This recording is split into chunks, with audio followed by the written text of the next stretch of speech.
დაბრუნდით პირდაპირ ეთერში დავით უსუფაშვილის პოლიტიკური მოძრაობა. რატომ ბრუნდება? რისი დამტკიცება სურს? რა ხედვები აქვს? რა გუნდი ჰყავს? რა შანსები აქვს და სად ხედავს საკუთარ თავს? როგორია დავით უსუფაშვილის წარმატების ფორმულა? როგორ მოახერხებს პოლიტიკური რეიტინგის და ელექტორატის ნდობის ამაღლებას? ვინ დააფინანსებს? რა ურთიერთობები დარჩა ბიძინა ივანიშვილთან? ვისთან ერთად ერთვება პოლიტიკურ ომში? ვისი ფულით იმოძრავებს პოლიტიკურ ასპარეზზე? ამ წუთებში შალვა ნათელაშვილმა თქვა, რომ მას აქვს ეჭვი უსუფაშვილის უკან შესაძლოა იდგეს ბიძინა ივანიშვილი. და მე მინდა სტუდიაში მოვიხმო დღის მთავარი პოლიტიკური გმირი, პარლამენტის ყოფილი თავმჯდომარე დავით უსუფაშვილი საკუთარ გუნდთან ერთად. მადლობა ბატონო დავით მონაწილეობისთვის გადაცემაში. გთხოვ დაბრძანდეთ მოჭადრაკე ნინო გურიელი, რომელიც ასევე უერთდება უსუფაშვილის ახალ პოლიტიკურ მოძრაობას. მადლობა დიდი ქალბატონო ნინო, რომ იღებთ გადაცემაში მონაწილეობას. გიორგი თაქთაქიშვილი, ახალგაზრდა პოლიტიკოსი, რომელიც ქრისტიან დემოკრატებიდან იღებს საფუძვლს და შემდეგ ვიხილეთ პაატა ბურჭულაძესთან და ბიზნესმენი ტარიელ ზარანდია, ასევე დავით უსუფაშვილის გუნდის ახალი წევრი. მადლობა რომ მონაწილეობთ გადაცემაში. ბევრი კითხვა, რომელიც გაჩნდა თქვენი მოძრაობის პრეზენტაციის პარალელურად. მადლობა აქ მოსვლისთვის. მოდი თქვენი ნებართვით პირველ რიგში თქვენს ლიდერთან დავსვამ რამოდენიმე შეკითხვას.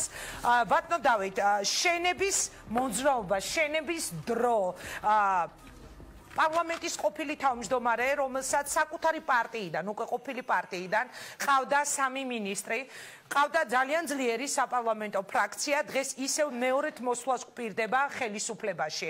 როგორ ფიქრობთ, შენების საშუალება არ გქონდათ მაშინ, როცა იყავით იქ? პლუს ფორუმი, რომელიც მთლიანი თითქმის შემადგენლობით თქვენ შემოგიერთდა, დღეს გახდა ცნობილი. ასევე იყო ხელისუფლების ნაწილი.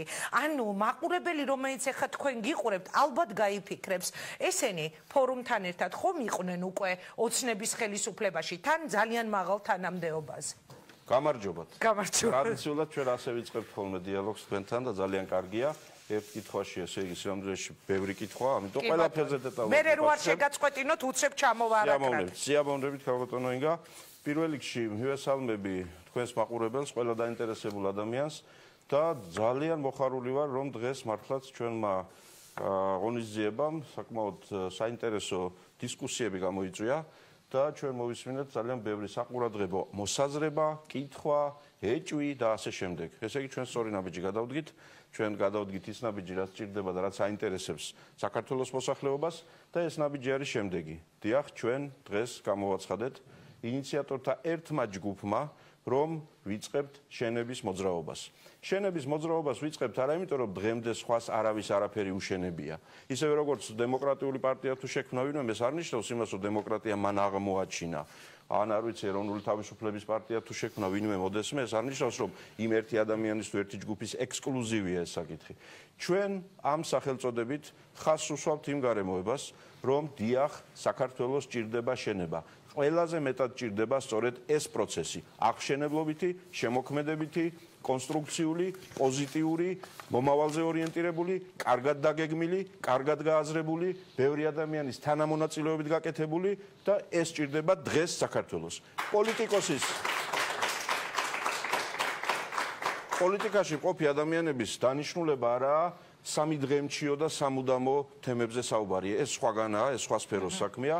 პოლიტიკაში ჩართული ადამიანების მთავარი ამოცანაა ყოველ კონკრეტულ მომენტში ზუსტად და სწორად დაინახონ რა არის აკეთებელი ქვეყანაში. ჩვენ დავინახეთ იმ ხალხმა, ვინც აქ არიან წარმოდგენილები, იმათ, ვინც შეკრებილი ვიყავით დღეს და ძალიან ბევრმა სხვამ, ვინც მონაწილეობა მიიღო იმ სადამფუძნებლო პრინციპების შემუშავებაში, რომელიც დღეს გამოვაცხადეთ, დიახ, ჩვენ ვამბობთ, რომ საქართველომ მოიპოვა დამოუკიდებლობა. ჩვენ გამოვაცხადეთ ქართული თავისუფალი სახელმწიფოს არსებობა ქვეყანაში.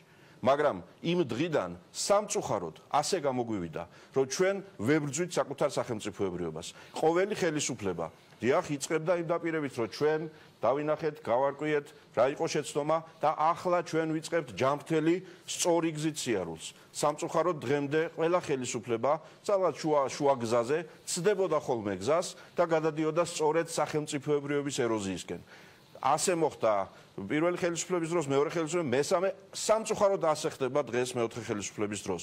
როდესაც ის დაპირებები, ის რაც ჩვენ ერთად მივეცით ხალხს, კოალიცია ქართულმა ოცნებამ. ის პირველი განაცხადი, რაც გააკეთა მისმა ლიდერმა.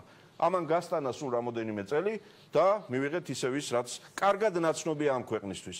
როდესაც სახელმწიფო ინსტიტუტები არიან არათავისი ფუნქციების შემსრულებლები.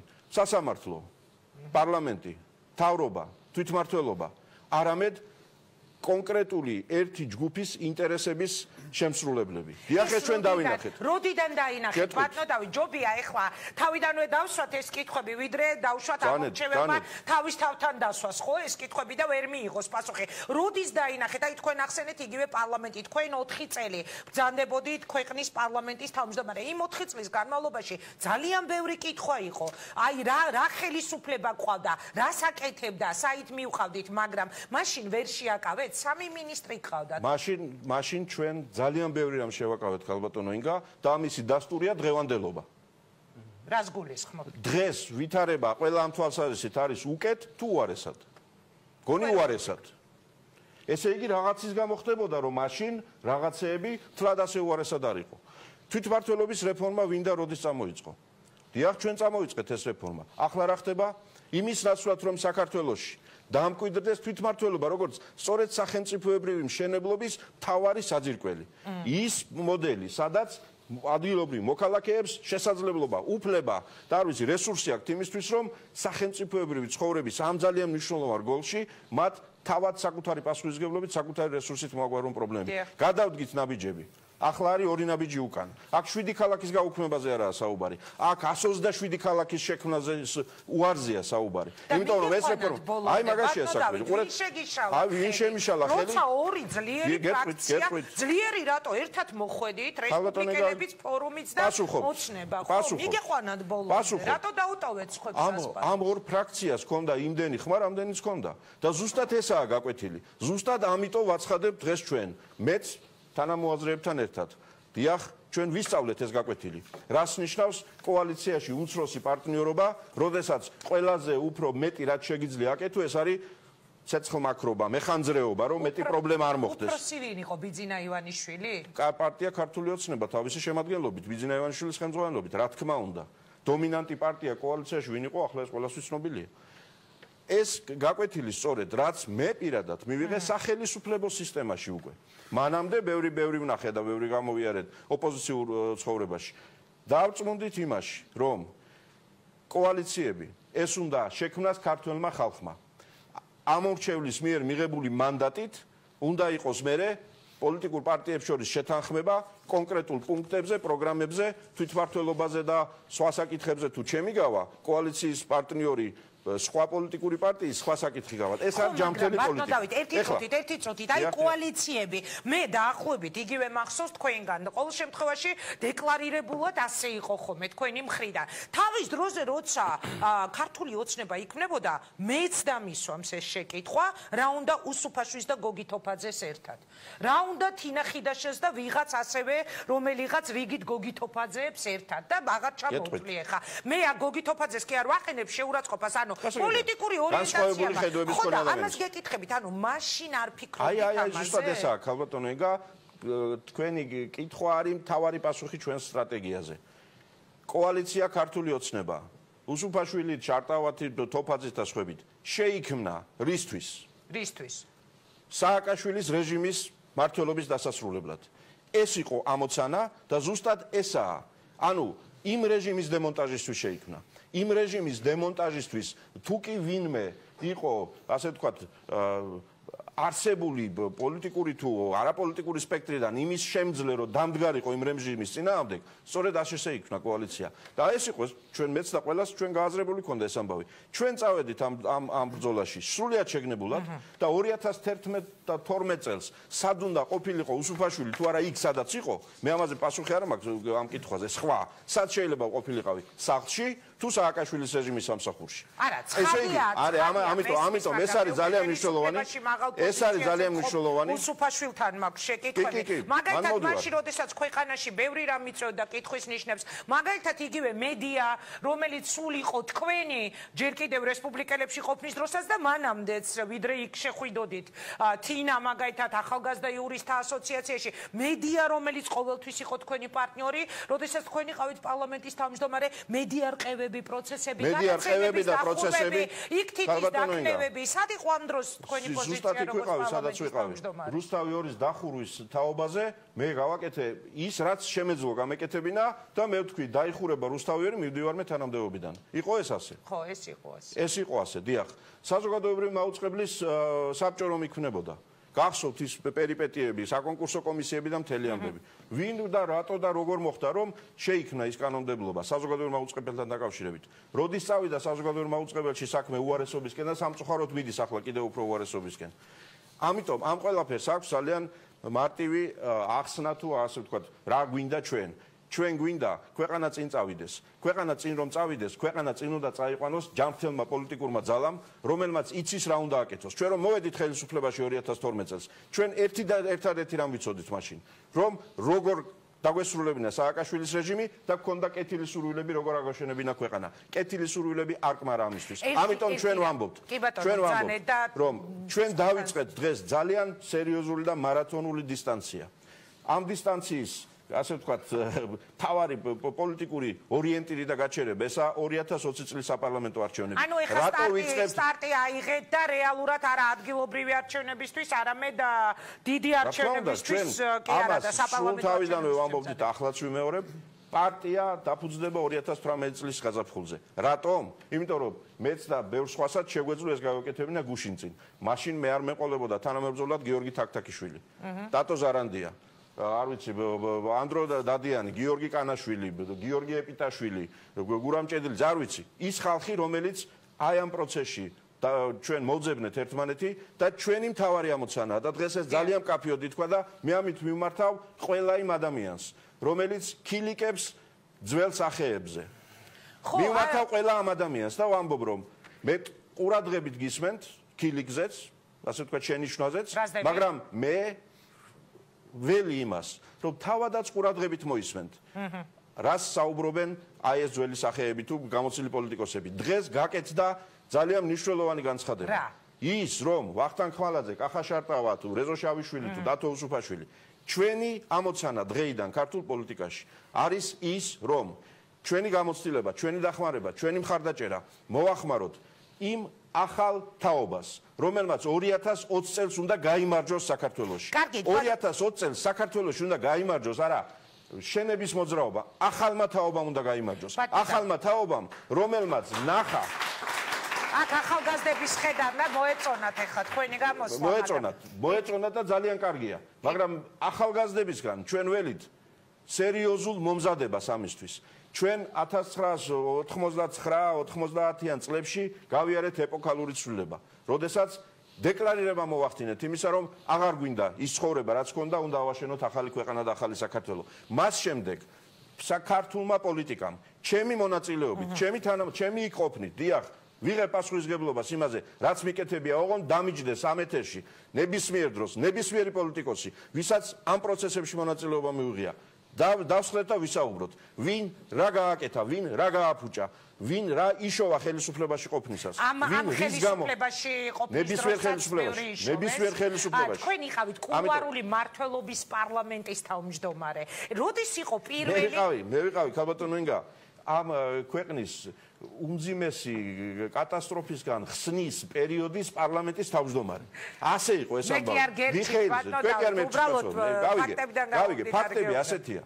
მიხეილ სააკაშვილის რეჟიმისგან ქვეყნის მშვიდობიანი გათავისუფლება. ეს იყო უსერიოზულესი ამოცანა. მიხეილ სააკაშვილის პრეზიდენტობის და ბიზნა ივანიშვილის პრემიერობის პირობებში, როდესაც კონსტიტუციური ძალაუფლება სააკაშვილის ხელში იყო, დე-ფაქტო ძალაუფლება ივანიშვილის ხელში იყო და ეს ორი ადამიანი ერთი წლის განმავლობაში შუამავე არ ასაკ. მივდიოდი და მოვდიოდიო პრეზიდენტის სასახლესა და სოლოლაკს შორისო ბატონო არა მარტო ერთ პრემიერს და პრეზიდენტს შორის სხვებთანაც კიდევ ვის და ღარიბაშვილთანაც მივდიოდი ჩვენი ამოცანა ჩვენსაც ვამბობ და ღარიბაშვილის შორისაც იგივე გზას გადიოდით ხოლმე ეს აუცილებელი გზა იყო იმიტომ როდესაც სახელმწიფო პასუხისმგებლობა გაწვება ზურგზე პოლიტიკოსი ხარ პარლამენტარი ხარ და მაშინ თავარი ხდება ის მე 4 წლის განმავლობაში არც ერთი დღე არ მიზრუნია ჩემს პოლიტიკურ პიარზე და ამაზე საყვედურობდნენ ხოლმე კიდეც და თქვენი საყვედურებას კი მისაღწევი პარლამენტის თავმჯდომარე იყავით სხვა შორის ინტერვიუსთვის ძალიან დიდი ხანი ველოდი ხოლმე რომ მიმეღო თქვენი ინტერვიუ ეს კარგი იყო თუ ცუდი მე ძალიან ბრაზობდი ამაზე იმიტომ რომ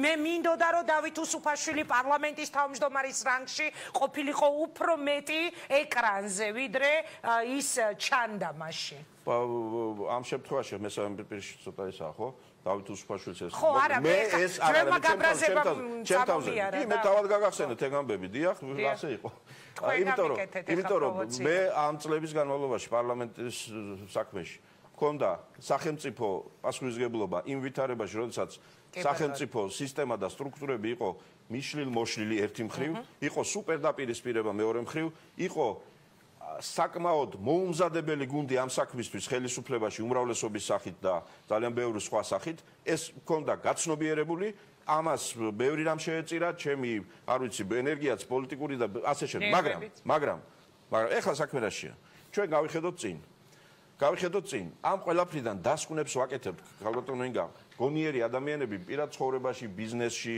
არ ვიცი პოლიტიკაში ყველა სხვა საქმეში ვაკეთებთ დასკვნებს გავიარეთ დისტანცია დავინახეთ მივიხედეთ მოვიხედეთ ახლა რა შეასაქმე მე ვამბობ და არა მარტო მე ვამბობ ამას ამბობს ყველა ის პოლიტიკური სახე რომელიც დღეს ესწრებოდა ღონისძიებას ან რომლებიც ამ საქმეს შემოერთებიან ჩვენ ვამბობთ რომ ვექტორი იცვლება 180 გრადუსით თუ მანამდე ჩვენ მიმართავდით ახალგაზრდებს თუ პროფესიონალებს თუ ქალბატონინოს თუ სხვებს რომ ხარი დაგვიჭირეთ არჩევნებზე იმისთვის რომ ჩვენ მოვიდეთ და ეს საქმე გავაკეთოთ ჩვენ ვამბობთ ჩვენ რაც შეგვეძლო ვაკეთეთ უმციკლოდ გავიარეთ ეს გზა. ვერც ერთმა სისტემამ ვერ მოახერხა ვახტანგ ხმალაძის გატეხვა. ვერც მორალურად, ვერც პროფესიონალურად, ვერც პრინციპულად და ასე შემდეგ. დიახ, ჩვენ ეს გზა გავიარეთ და ახლა ვამბობთ. ჩვენ ხარს გიჭერთ თქვენ.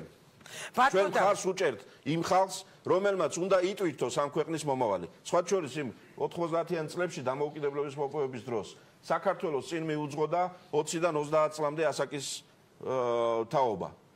ჩვენ გავიარეთ ეს ეტაპის, რომელშიც ბევრი იყო საამაყო, ბევრი იყო მიღწევა, ბევრი იყო გამარჯვება, წარმატებაც, მაგრამ სამწუხაროდ გაცილებით მეტი იყო იმედგაცრუება. მე მესმის ახლა გვიყურებს მომორჩეველი მოქალაქეები, არ ვიცი ამ ქვეყანაში მცხოვრები ადამიანი, გინდა ახალგაზრდა, გინდა ასაკოვანი და ამბობს. კი, მაგრამ ხო 1000-ჯერ მოვისმინეთ ეს ამბავი, ხო უსუფაშვილსაც ხედავთ, სხვებსაც ხედავთ, აბა რა შეიცვლება, როგორ შეიცვლება.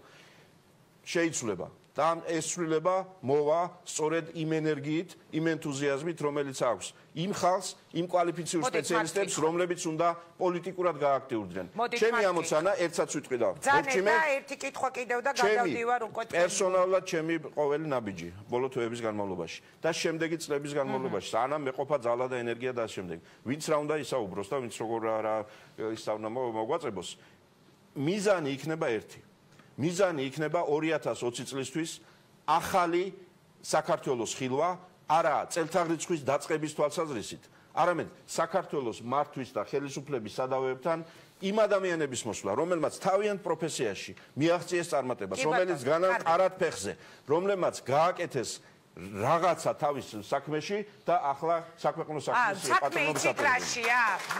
კარგი ადამიანები მოდიან ხოლმე ხელისუფლებაში და მერე როდესაც ხელისუფლებაში მოდიან, ხელისუფლება მართლაც ცვლის ხოლმე ადამიანებს. ძალიან ბევრი დღეს მყოფი ხელისუფლებაში მყოფი ადამიანის მაგალითზეც ვამბობ, წინა ხელისუფლებაში მყოფი და ასე შემდეგ. მე ხა მინდა რომ გადავიდე ამ ადამიანებთან ორიოდე კითხვა დაუსვა, მერე ისე უნდა დაგისვა თქვენ, მაგრამ აი წეგან თქვით რომ დასკვნას ვაკეთებთ ყველანიო. ივანიშვილის გაკვეთილებიდან რა დასკვნა გამოიტანეთ და რა ისწავლეთ ივანიშვილის გაკვეთილებიდან? ის ვისწავლე რომ ასეთი არც მოსვლა წასულობა არ გადა, არც წასვლა. თავარი ეს ვისწავლე. ესე იგი თუ მოდიოდა ეპატრონა ამ თავისი გუნდისთვის და სადღაცამდე მieყვანა და თუ ეს არ შეეძლო და თუ არ უნდოდა, მაშინ არც უნდა მოსულიყო. ჩვენ ამაზე უამრავი დებატები და კამათი ქონია თავის დროზე შიგნით და ესაა ერთ-ერთი მთავარი. სახელმწიფო და ქვეყანა არ იმართება და ვერ იმართება დისტანციური პულტით. ეს ასე არ არის. სისტემას თუ ააწყობ ისეთს, რომელიც მთლიანად შენზეა დამოკიდებული და მე ამ სისტემას გაერიდებ, ის სისტემა ჩამოიქცევა. არ უნდა წასულიყო ის პრემიერობიდან? არ უნდა წასულიყო იმ ერთი წლის თავზე. არ უნდა წასულიყო იმ ერთი წლის თავზე და ვერც წავიდა. ესაა პრობლემა სწორედ. მადლობა. მოდით მე გადავალ თქვენი გუნდის წევრებთან. ეხა მე ბატონ დავით ვეკითხებოდი, რა ისწავლეთ თქო ივანიშვილის გაკვეთილებიდან. თქვენ რა ისწავლეთ ისეთი უსუფაშვილის გაკვეთილებიდან, რომ მოგინდათ მის გუნდში ყოფნა. ნინო გურიელთან დავიწყებ, თუ შეიძლება პირველ კითხვას დავსვამ თქვენთან. ნინო, რატომ უსუფაშვილი? რა ისწავლეთ მისი გაკვეთილებიდან? ოპოზიციაში მყოფი უსუფაშვილისგან ან პარლამენტის თავმჯდომარეობის დროს? მოგესალმები დარბას, დიდი მადლობა მოწვევისთვის. მადლობა თქვენ მონაწილეობისთვის. დღე შემთთვის განსაკუთრებული დღეა, ძალიან ემოციური დღეა და სანამ პოლიტიკურ დაფაზე გადავალ, არ შემიძლია არ ვთქვა, რომ აი ამ წუთებში რუსეთის ქალაქ ხანტი-მანსიისკში იწყება მსოფლიოს გუნდური ჩემპიონატი. ჩვენი საქართველოს ქალთა ნაკრები თამაშობს, რომლის კაპიტანიც მე 10 წელი ვიყავი, ამიტომ მე არ შემიძლია ისე შემოვიდე პოლიტიკაში, რომ არ უსურო მათ წარმატება. ნახოთ, როგორი იქნებით პოლიტიკურ საჭადრაკო დაფაზე. მძიმე რამეა, მე მოცდილი მაქვს. ასე ერთ მშვენი ერთ დღეს გადავწყვიტე, რომ ხო, რატომაც არა პოლიტიკაში და შემდეგ წამოვედი სრულიად ხელმოცარული პოლიტიკიდან, იმიტომ რომ დავკარგე ჩემი თავი. რა გინდათ პოლიტიკაში? ნინო, ქრისტიან დემოკრატების დროსაც ჰქონდა თქვენ ცდელობა, რომ პოლიტიკაში წასულიყავით? მე არასოდეს არ ყოფილა არც ერთი პარტიის წევრი. პოლიტიკა არც თუ ისე ცუდი ყოფილა, იმიტომ რომ ჩვენ ერთმანეთს ზუსტად პოლიტიკამ შევახვედრა 5 წლის წინაც და დღესაც. ხო, მაგრამ რატომ გინდა დღესაც? მე გეტყვით, საერთოდ ნებისმიერი ადამიანის ცხოვრებაში ხდება რაღაც განსაკუთრებული, რომელიც გეხმარება არჩევანის გაკეთებაში. ჩემთვის პირადად ეს განსაკუთრებული იყო ბატონი დავით უსუფაშვილის ფაქტორი. იმიტომ რომ ეხლა ძალიან არ მინდა რომ ბატონი დავითი გვერდზე ზის და მეუხერხულება, მაგრამ დღეს უნდა ვთქვა, ბევრჯერ აღარ გავიმეორებ, რომ ბატონი დავითი არის ძალიან მძიმეწონიანი ფიგურა ჩვენს პოლიტიკურ დაფაზე. ერთ-ერთი საუკეთესო პარლამენტის თავმჯდომარე, რომელსაც მოუწია მოღვაწეობა 2 პრეზიდენტის ფონზე და 3 პრემიერ-მინისტრის ფონზე. ეს არ იყო ადვილი. შეკითხვებს უსვავ, თორე ბევრ რამეს შეიძლება გეტყვით. აქედან გამომდინარე, იცით, მე ვფიქრობ, რომ ეს არის ზუსტად ის ადამიანი, რომელმაც კარგად იცის რა უნდა გააკეთოს. რაც შეეხება ჩვენ გუნდს, ეს არის ფორმირების პროცესში მყოფი გუნდი. სხვათა შორის დღესაც მოვისმინე ტელევიზიით, რომ აი ვინ არის ახალი და იყო ჩამოთვლილი მთელი რიგი გვარები. ხა მე ვამბობ, რომ ჩემთვის ძალიან დიდი პატივია ბატონ რეზო შავიშვილთან, ბატონ ვახტანგ ხმალაძესთან, ბატონ კახა შართავასთან, იმიტომ რომ არიან ადამიანები, ხა ჩემთვის პირადად ბატონი რეზო შავიშვილი და ბატონი ვახტანგ ხმალაძე ჩვენს ქვეყანაში ძალიან ბევრი წესიერი ადამიანია, პატიოსანი ადამიანია, მაგრამ მე რას ვიძახ, ჩემთვის ისინი მაგალითად პატიოსნების სიმბოლოები არიან უბრალოდ. ეს პირადად ჩემთვის. ეხლა რაც შეეხება პოლიტიკა, ეს რა თქმა უნდა რთული საქმეა. მე ძალიან შორს ვარ იმ აზრისგან, რომ მე დღეს შემოვედი პოლიტიკაში და პოლიტიკოსი მქვია. და მე ვფიქრობ, ქვეყანას ამან არ გაუკეთა კარგი საქმე, როდესაც პოლიტიკოსები, იმიტომ რომ ძალიან მომრავლდნენ, ეხლა პოლიტიკოსი რასაც ნიშნავს, ბატონი დავითია, ქართული პოლიტიკის მეტრი. აი მე რაც შემიძლია გითხრა. და ეხლა შეიძლება 40 წელი ითამაშო ჭადრაკი, ჩემო ინგა და ჩიბურდანიძე არ გამოხვიდე, ხო? ასე რომ დიდხანს ყოფნა ეს არაფერს არ ნიშნავს. აქედან გამომდინარე, მე ვარ ძალიან ოპტიმისტურად განწყობილი. ჩემ ცხოვრებაში პირველად ვიღებ მონაწილეობას პარტიის მშენებლობაში, ანუ ჩვენ ერთად ვწყვიტავდით ყველაფერს სახელიდან დაწყებული, აი ყველაფერს, როგორც შეიძლება შენების მოძრაობა. ეს Facebook-ზე წავიკითხე სხვათა შორის დავით შენებელი, აღმაშენებელიო ხუმრობები იყო, ეხა რა საკვირველია. რა რეაქცია? აღმაშენებელი დამძახონ, ვიდრე დამანგრეველი. რა თქმა უნდა.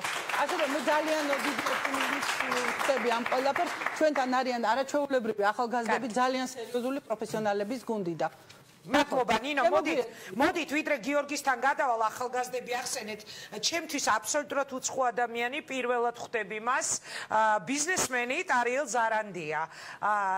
როგორ მიიღეთ ეს გადაწყვეტილება და რატომ მიიღეთ? როგორ წესი ბიზნესმენი პოლიტიკაში ტყუილა არ ერთვება ხოლმე? რაღაც პრობლემები იქმნება და მერე იღებენ გადაწყვეტილებას წავიდნენ პოლიტიკაში. როგორ იყო თქვენ შემთხვევაში? და რა გინდათ პოლიტიკაში? მოგახსენებთ. მოგესალმებით პირველ რიგში. წინა კითხვით დავიწყებ. მე არ მისწავლია ბევრი არაფერი ბატონი დავითისგან. უსუფაშვილის გაკვეთილებზე და გაკვეთილებზე მაქვს საუბარი, აქ ბატონი კახასგან.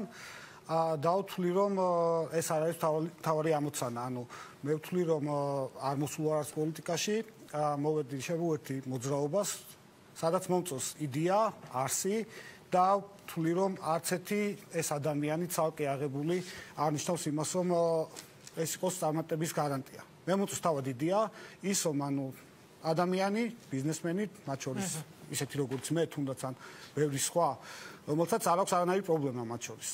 ნამდვილად, ჩემს სფეროში ვარ საკმაოდ წარმატებული და მიმაჩნია რომ ეს არის ძალიან დიდი მიღწევა პირველ რიგში. დღეს ჩვენი საზოგადოების ერთად, რომ მე როგორც ბიზნესმენს არ მეშინია ოპოზიციურ ფლანგში. ჩემი აზრის დაფიქსირების, გამოხატვის და ეს უნდა მეკითხა.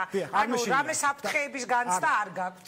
არა მაქვს ამ ეტაპზე, თუმცა ვხედავ საფრთხეს, საშიშროებას, რომ 3 წლის შემდგომ, ან 5 წლის შემდგომ, ანუ არ ვიქნები იგივე მდგომარეობაში, როგორც ვარ დღეს. რას გულისხმობთ? იმიტომ რომ არ არსებობს არანაირი გარანტია იმისა, რომ ბიზნესი კვლავ იქნება ხელშეუხებელი, იმისა, რომ ეხლა როგორ არის? დღეს თავისუფალია. და ეს არის ძალიან დიდი მიღწევა, კიდევ ერთხელ მინდა ვთქვა, მთლიანად ჩვენი საზოგადოების. მაგრამ არ არსებობს არანაირი ინსტიტუციონალური გარანტია იმის, რომ 3 წლის შემდგომ, 5 წლის შემდგომ, თუ კი ესე გაგრძელდა როგორც არის დღეს, რომ ანუ რეალს ერთ-ეგივე წრეზე ყველაფერი, თვლი რომ ამას უდგას ძალიან დიდი რისკის ქვეშ. დიდი დაასრულეთ კი ბატონო. და ჩემი ამ გადაწყვეტილებით ვფიქრობ ამ ბევრს მივცემ შესაძლებლობას არ შეეშინდეს, გამოხატოს მისი აზრი თავისუფლად, დადგეს იქ სადაც საჭირო, თავია გამოხატოს, იაქტიუროს, არა მნიშვნელოვანი მხოლოდ ამ მოძრაობაში, უბრალოდ 2020 წლიდან და ზოგადად მომავალში ქართულ პოლიტიკაში და მმართველობაში უნდა მოვიდნენ ახალი ადამიანები. არ აქვს მნიშვნელობა საიდან. უნდა მოვიდნენ, დადგნენ და საერთო ჯამში უნდა ვისწავლოთ კონსენსუსი, უნდა ვისწავლოთ ძველებმა გაცვიხეს თავი, შეიძლება. კარგი, გიორგის დაუსვავ კითხვას და შემდეგ ისევ ბატონ დავითს. გიორგი, რა სიტყვის შენ? ხო, საინტერესოა, ჩვენ ვიწყებთ შენების მოძრაობას, რადგან გვინდა ვიცხოვროთ ნორმალურ სახელმწიფოში. ოღონდ არა 20-30 წლის შემდეგ, როგორც გვპირდებიან და გვპირდებოდნენ 2012-ში, არამედ ძალიან მალე.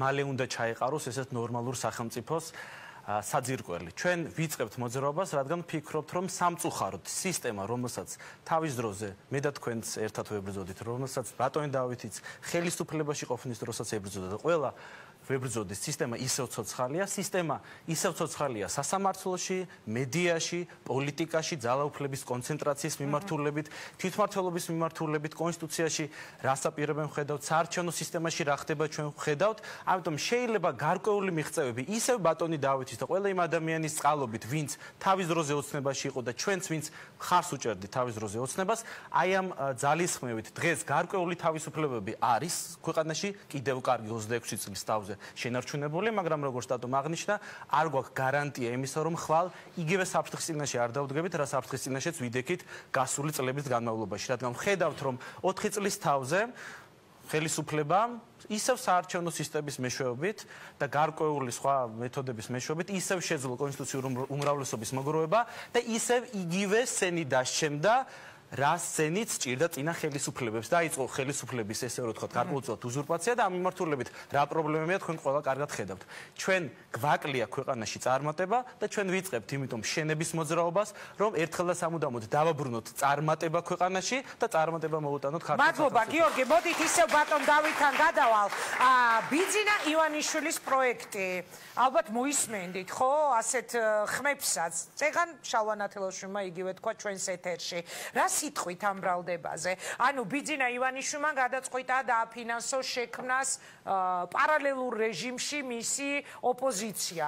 ბიძინა ივანიშვილმა თავის დროზე ოდესღაც თქვა ასეთი რამ, რომ არ არის გამორიცხული, რომ მერე სულაც ქართული ოცნება საერთოდ აღარ მაინტერესებდეს და რომელიმე ოპოზიციური ჯგუფისკენ გადავიხარო. ალბათ გემახსოვრებათ ეს. საკმაოდ ჭკვიანურ სვლას გააკეთებდა ბიძინა ივანიშვილი, თუ დაინახავდა, რომ პარტია ოცნებით შორს ვერ წავა ეს ქვეყანა და თავის რესურსს ზოგადად ქართულ პოლიტიკას და მის გახსნილობას და სიჯანსაღეს მოახმარდა.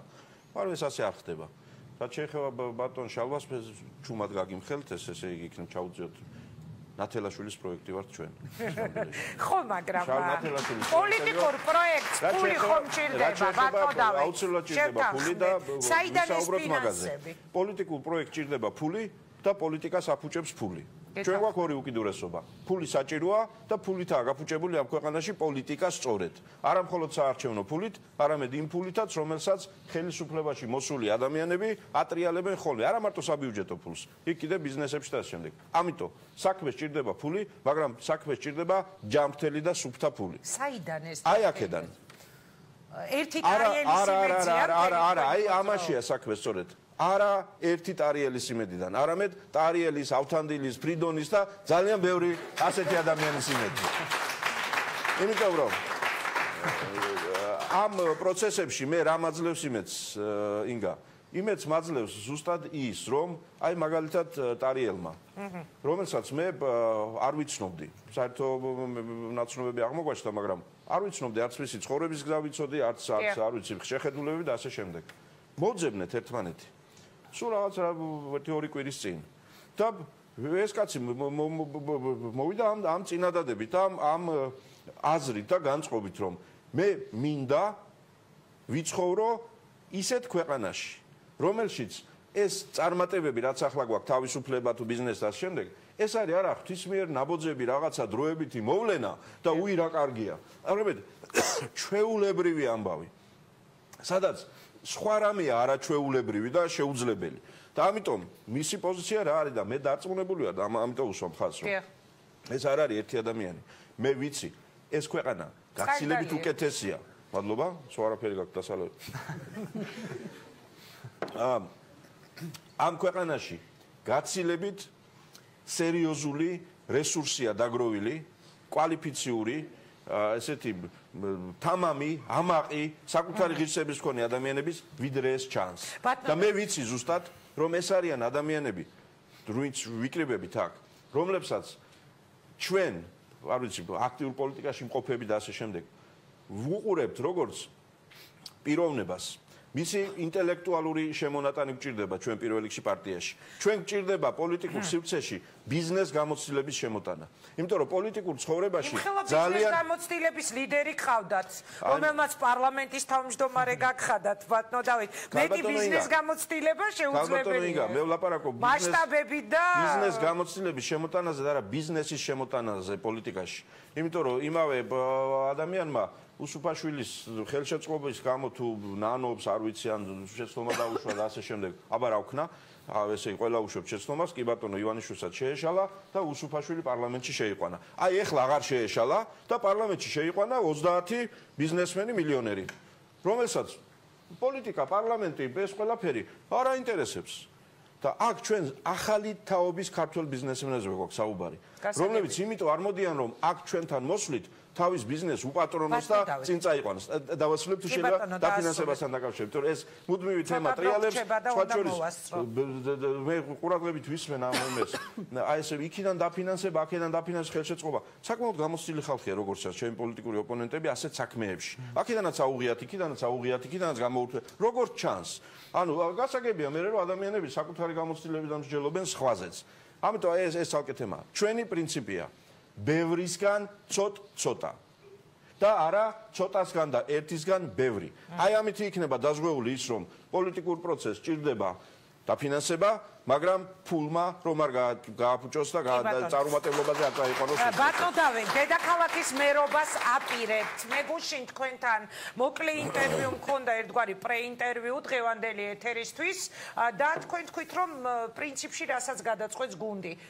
იყრით კენჭს დედაქალაქის მერობაზე. მე მართლა ასე მოვიქცევი კაპიტანო ინგა, იმიტომ რომ რასაც გადაწყვეტს გუნდი და რა დასკვნამდეც მივალთ რომ ვინ რა როლში ვართ ყველაზე უფრო სწორი, ეფექტური, საჭირო საბოლოო წარმატებისთვის. ჩვენ ყველა ვართ ამისთვის მზად, ტარიელიც, გიორგიც, ნინოც, დათოც, მაგრამ ამ თემებზე ჩვენ მსჯელობისას ზუსტად გვინდა რომ ეს იყოს კარგად გააზრებული და კარგად დაგეგმილი ნაბიჯები. ჩვენ ვაცხადებთ რომ ჩვენ ჩვენი დღის წესრიგით ვივლით დღეიდან და იმ 2020 წლის არჩევნებამდე. რაც არ უნდა მოხდეს, ვინც რა უნდა ილაპარაკოს, ვინც რა უნდა რაღაცები მიძახოს. გიორგი ნაკლებად გამოცდილია და როგორ ვანდოთ ამას ქვეყანა. ხმალაძე ნამეტანი გამოცდილია და რაღაც დროს ვაგის ქვეყნის პატრონობაა. უსუფაშვილი ხო ასე იყო, ისე იყო და ასე შემდეგ. ეს გავიგეთ. აი ამ პოლიტიკურ ვაქხანალიაში და პერსონიფიცირებაში და ამან დაღუპა ეს ქვეყანა. ამიტომ ჩვენი გზით და ჩვენი გეგმით ვივლით ადგილობრივ არჩევნებში. ჩვენ პატიოსნად ვეუბნებით ქართველ ამომრჩეველს. ჩვენ ახლა ვიწყებთ პროცესს. ჩვენ ახლა მოვძებნეთ ერთმანეთი. ჩვენ დარწმუნებული ვართ, რომ გჭირდება 10ჯერ და 20ჯერ მეტი ადამიანები, ვინც მოვძებნით ერთმანეთს, რომ ის ამოცანა შევასრულოთ. ამიტომ დღევანდელი ღონისძიება ერთი კვირის შემდეგ ღონისძიება გვექნება, თვითმმართველობის არჩევნებში მონაწილეობა იქნება. ეს არის ძალიან მნიშვნელოვანი თავისთავადი მოვლენები, მაგრამ ესაა საფეხურები მიმავალი საბოლოო წარმატებისკენ. ამ საფეხურებში არ გამოვრიცხოთ დედაქალაქის მერად დააყენოთ თქვენი კანდიდატურა გუნდმა. მე ვარ მზად ამ საქმეს მოვახმარო ყველაფერი. რთულ დროშიც, დასაწყისშიც, ბოლოშიც და ასე შემდეგ. ერთი კითხვა დამახავთ სამონათვალში სიაში მე გადავხედე თქვენს მიერ დასახელებულ გვარებს, ვერ ამოვიკითხე თინათინ ხიდაშელის სახელი და გვარი. სად წავიდა თავდაცვის ყოფილი მინისტრი, პარტიაში იქნება თქვენთან? ვერც მევკითხულობ სხვათა შორის, გამოგჩენია. თინა გააკეთა ამის თაობაზე რამოდენიმეჯერ საჯარო განცხადებაც, რომ იგი რჩება იმ ქვეყნის და სახელმწიფოს ერთ-ერთ თავდადებულ მშენებლად და აქტიურ მოქალაქედ. აქტიური სოციალური მოქალაქე გახდა, იმიტომ რომ პრაქტიკულად ყოველდღიური ინტერვიუ და განცხადებები ამომდის ხოლმე. ვკითხულობ თინასას Facebook-ზე, სოციალურ ქსელში. თინა არ იქნება თინა თუ ის არ იქნება აქტიური და იქნება აქტიური, მაგრამ თინა უახლოეს ხანებში, უახლოეს წლებში გეგმავს იყოს აქტიური, ზუსტად იმ სფეროში. ეს არის საექსპერტო, საკონსულტაციო, არასამთავრობო, ანუ პარტიაში აწამოწვათ პოლიტიკურ პროცესში ამ კონკრეტულ პროექტში თინა არ მონაწილეობს, არ არის ეს დაგეგმილი სხვადასხვა ფაქტორების გამო, ძირითადად, ასე ვთქვათ, ჩვენც ხო ხალხი ვართ და ოჯახი ყავს. და უცნაური იყო. არასოდეს არ მიფიქრია ახლა თინა ხიდაშეზე ამ მიმართულებით, რომ ჩვენც ხო ხალხი ვართ და ოჯახი ყავს, მაგრამ ეს საინტერესო რა მოვისმინე. სულ ბოლო კითხვას გისვამთ ბატონო დავით და ჩვენი დრო ამოიწურა. ანონსში თქვენ მე მითხარით ასეთი რამ ნეობოლშევიკების რეალობაში ვცხოვრობთო. დამიხასიათეთ თქვენს მიერ დატოვებული გუნდი. როგორ გამოიყურება დღეს თავის გიორგი კვირიკაშვილი, თავის ირაკლი ყობახიძით, რომელიც თქვენ სავარძელზე ზის მთლიანად ერთობლიობაში რა გუნდი მართავს დღეს ქვეყანას და ეს იქნება ჩემი მე ძალიან შევწუხდებოდი და ბოდიშსაც მოვიხდიდი თუმე თქვენთვის ნათქვამი მაქვს რომ ნეობოლშევიკები დარჩნენ მე შეიძლება ვთქვი ნეობოლშევიზმი ეს ძალიან მნიშვნელოვანი განსხვავებაა ჩვენთვის იმიტომ რომ ამ სადამფუძნებლო პრინციპებში ჩვენ რაც გამოვაცხადეთ ჩვენი ყოველდღიური საქმიანობის პროფესიული ეთიკის ნორმებად ჩვენ ვაპირებთ და ჩვენ გეგმავთ და ჩვენ ეს უნდა დავიცვათ ყოველდღიურ ცხოვრებაში. თქვენთან ეთერშიც მოსახლეობასთან და შემდეგ. რა გვინდა? ჩვენ გვინდა ჯერ ქვეყანა, მერე პარტია, ჯერ პროგრამა, მერე ხელისუფლება. ამიტომ ვართ შენობაზე ორიენტირებული, ჯერ გეგმა და მერე მისვლა იმის საკეთება. პრინციპულობა და არა სიჯიუტე. ერთ-ერთობა და არა ერთადერთობა. კონკურენცია და არა მტრობა. კრიტიკა და არა შეურაცხყოფა. შემკრებობა და არა გამთიშველობა. კვალიფიციურობა და არა ზედაპირულობა. დიალოგი და არა მონოლოგი. სიყვარული და არა სიძულვილი. ამ პრინციპებში კრიტიკასა და შეურაცხყოფას შორის ჩვენ ვაკეთებთ სერიოზულ ზღვარს. და ჩვენ გვინდა და ამაშიც გვაქვს ძალიან კაფეოდ გამოკვეთილი დეპერსონალიზაცია საკითხებს. ამიტომ მე არავის არ ვეძახი ნეობოლშევიკს. მე ვამბობ, ნეობოლშევიკურია მიდგომა, როდესაც ინგლისური რუსული სიტყვაა, ხო? ბევრმა რუსული აღარ იცი, მე მგონი ახალგაზრდებმა. ბოლშე, ეს არის მეტი უმრავლესობა. საკონსტიტუციო უმრავლესობა. ანუ საკონსტიტუციო ბოლშევიზმი. ასე დავარქვათ, ხო? ანუ ამას მე კი არ ვამბობ, თვითონ ამბობენ რომ ჩვენო ვართო საკონსტიტუციო ბოლშევიზმის მიმდევრებიო. აბა რა დავარქვა მე ხალხს რომლებიც ამბობენ რომ ეხლაც ეს მოვიპოვეთ, კონსტიტუციაში როგორმე ისეთი ფრაზები უნდა ჩავწეროთ, ან ბონუსიანი, ან მაჟორიტარიანი, ან ასეთი, ან ისეთი რომ ბოლშევიკური კომუნისტური კონსტიტუციურ უმრავლესობა გქონდეს. მოკლედ მე ყოველთვის უფრო მეტად მომწონს ხოლმე უსუფაშვილი ოპოზიციაში ვიდრე ხელისუფლებაში, მაგრამ ეს არ არის რაიმე მინიშნება ამომრჩევლისთვის, თქვენი ამომრჩევლისთვის. არა, მართლა, ნახოთ როგორ განვითარდება მოვლენები. მადლობა მინდა გადაგიხადოთ, ძალიან დიდი მადლობა ბატონო დავით, ვიდრე გაგიშვებთ ამ სტუდიიდან. პირველად როდის იყო აი ის მომენტი, რომ თქვენს თავს უთხარით უკვე პარლამენტის თავმჯდომარე როცა იყავით, რომ აღარ გამომდის აქ ყოფნა. აი პირველად როდის დაგემართათ ეს, რომ შეუძლებელია ჩემი აქ ყოფნა. ეხლა თქვენ გულწრფელობის საღამოს მოწყობა განავიწყვიტეთ აქ და ეხლა ცოტა ისეთი თემებია. მზად ვარ ამ საკითხებზე სასაუბროთაც დეტალებში ალბათ ცოტა უფრო მოგვიანებით, მაგრამ ახლა ასე თუ ჩამეძებით პირველ გეტყვით დროს თარიღს, მაგრამ მოვლენას ვერ დავასახელებ, იმიტომ რომ ეს არ არის ჩემი საქმე, მხოლოდ და ქვეყნის და სახელმწიფო საქმე იყო ეს. ეს იყო 2013 წლის დეკემბერი. საპრეზიდენტო არჩევნებიდან დაახლოებით 1 თვის თავზე. რა მოხდა მაგ დროს? აი, ხო შეგვიდა არ კითხაო. ხო შეგვიდა. რა მოხდა ვერ მეტყვით? არ არის გაიმეტეთ ახლა ერთი ექსკლუზივი რაიმე საინტერესო ისტორია და გაგიშვებთ აქედან. ნუ კარგი. არა, დეტალებს მაინც ვერ ვიცი, მაგრამ ეს იყო ის ვითარება, როდესაც ესე იგი ჩვენ უნდა წავსულიყავით სერიოზულად წინ, დიდი ენერგიებით, დიდი რაღაც არის შემართებით. რატომ? იმიტომ რომ დასრულდა ის ერთწლიანი კოჰაბიტაცია, როდესაც პრეზიდენტი იყო, წინა პრეზიდენტი და ასე შემდეგ. ჩავატარეთ საპრეზიდენტო არჩევნები, ესე იგი ასე ვთქვათ, დასრულდა ეტაპი, პროცესი იმ რეჟიმის, ასე ვთქვათ, მოშლის, უნდა დაგვეწყო ახალი აღშენებლობითი საქმე. ამ დროს ვერ გადავარწმუნეთ ბიძინა ივანიშვილი, რომ არ უნდა წასულიყო კიდე და თქვა, რომ მივდივარ პარლამენტში, ავირჩიეთ და დავამტკიცეთ ახალი პრემიერი, ახალი მთავრობა და ახლა მიდის ივანიშვილი და რჩებით, ვინც რჩებით, ამ შემთხვევაში ახლად არჩეული პრეზიდენტი, ახლად დანიშნული პრემიერ-მინისტრი და მე მარგველაშვილი. დიახ, და აი რომ უნდა პირველი ნაბიჯი გადავდგათ და იქ აღმოჩნდა შეუძლებელი ნაბიჯების გადადგმა.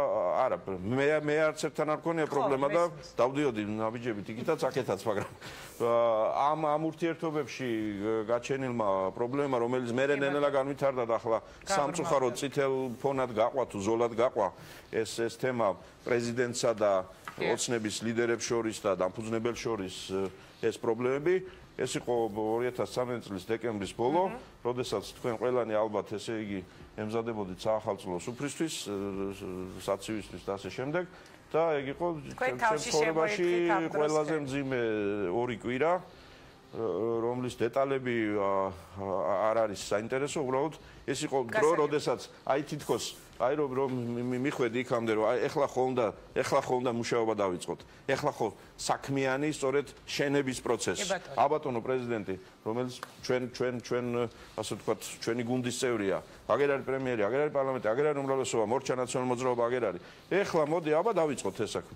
დავიწყოთ კი არა, იქ დაიწყო უკვე საკმაოდ სერიოზული მუხრუჭები, რომელმაც სერიოზულად დაამუხრუჭა ეს ქვეყანა და კი მეც სავარძელზე ბრძანებდით, რომ ირაკლი ყობახიძე თქვენ სავარძელში ზისო. არ ზის ჩემ სავარძელში. პარლამენტის თავმჯდომარის სავარძელში ზის. და ესაა ძალიან მნიშვნელოვანი კიდევ. აი სავარძელი რო განსხვავდება, როგორ განსხვავდება თქვენი სავარძელი. ძალიან მნიშვნელოვანია. იმ სავარძელში რო ჯდები, შენ სავარძლად კი არ უნდა წარმოიდგინო და იმ სავარძლიდან კი არ უნდა ელაპარაკო ხალხს. იმ სავარძელს უნდა ემსახურო. ის არის პარლამენტის თავმჯდომარის სავარძელი. წარმოიდგინა რომ მისია ეს სავარძელი. ეგ არ ვიცი, ეგ თქვენი შესაძლებელი, მაგრამ თქვენ ბრძანეთ რომ თქვენ სავარძელში მე უბრალოდ ამას მოვაყოლე რომ იმ სავარძელში თუ ჯდები, იმ სავარძელმა კი არ უნდა ასე ვთქვათ, გაქციოს ვინმე და რამემ. შენ იმ სავარძელს უნდა ემსახურო. ესაა შენება, ესაა სახელმწიფო მიღმა და ამას ვაპირებთ ჩვენ. ძალიან დიდი მადლობა. მოკლედ ნახოთ როგორი იქნება დავით უსუფაშვილის ახალი გზა. მეც თქვენთან ერთად დაველოდები როგორ განვითარდება პროცესები, წარმატებას გისურვებთ. კარგია რომ გააქტიურდით, ცუდია რომ თინა აღარ აპირებს პოლიტიკურ აქტიურობას. კარგად ბრძანდებოდეთ, წარმატებას გისურვებთ. მაშასე შენების მოძრაობა და მისი ლიდერი დავით უსუფაშვილი საკუთარ გუნდთან ერთად სტუმრობდა, ერთმანეთს შევხვდებით სამშაბათს მთავარი პოლიტიკური თემებით. დასკვნებს ალბათ პარლამენტის ყოფილი თავმჯდომარის საუბრიდან უკვე თქვენ თვითონვე გამოიტანთ. ნახვამდის.